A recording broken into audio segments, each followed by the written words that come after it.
आप सभी को प्रेज द लॉर्ड, जय मसीह की।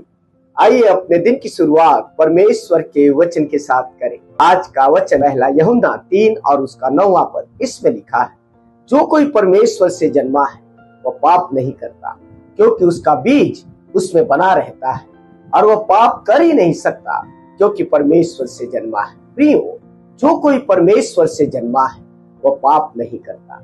क्या यह सत्य है? हम में से बहुत से कह सकते हैं कि यह सत्य नहीं है, क्योंकि सबसे पाप होते हैं। अतः हमें यह समझने की आवश्यकता है कि परमेश्वर के वचन में ऐसा क्यों लिखा गया है।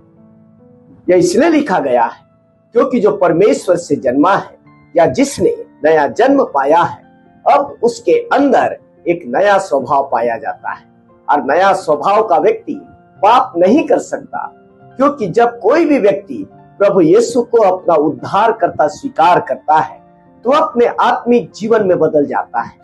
अब वह पुराना न रहा परंतु नया बन चुका है, और प्रभु यीशु में परमेश्वर की धार्मिकता को प्राप्त कर चुका है। जरा सोचिए, जो नया हो चुका है तो क्या वह दोबारा पुराना हो सकता है? क्या जो पाप के लिए मर गया है वह मरने के बाद भी क्या पाप करता रह सकता है? हरगिज नहीं।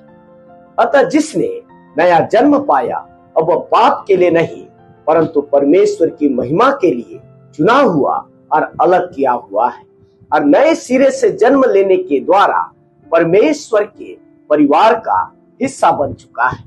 वह पुराने जीवन और पुरानी आदतों को जीने के लिए नहीं है, परंतु पवित्र आत्मा की सामर्थ्य में नया जीवन और नई बातों को जीने के लिए है। प्रिय भाइयों और बहनों, जो मसीह यीशु में है वो अब नई सृष्टि है। पुरानी बातें बीत गई है, देखो सब कुछ नया हो गया है। यदि हमसे अब भी पाप होते हैं तो हम पाप के लिए मरे नहीं हैं और प्रभु यीशु में नए सिरे से जन्मे नहीं हैं, क्योंकि जो परमेश्वर से जन्मा है वो पाप नहीं कर सकता। अब उसके अंदर परमेश्वर के द्वारा दिए हुए नए जीवन और नई आत्मा का बीज है, जो दोबारा दूषित नहीं हो सकता। इसलिए आइए अपनी बुलाहट को प्रभु में दृढ़ करें। हम नए स्वभाव को पाकर मसीह यीशु में नई सृष्टि बन चुके हैं। अब दूषित और पापी अब नहीं हो सकते, और पाप अब हम में हरगिज नहीं रह सकता। आपका दिन अच्छा हो। प्रभु आपको आशीष दे। आमीन।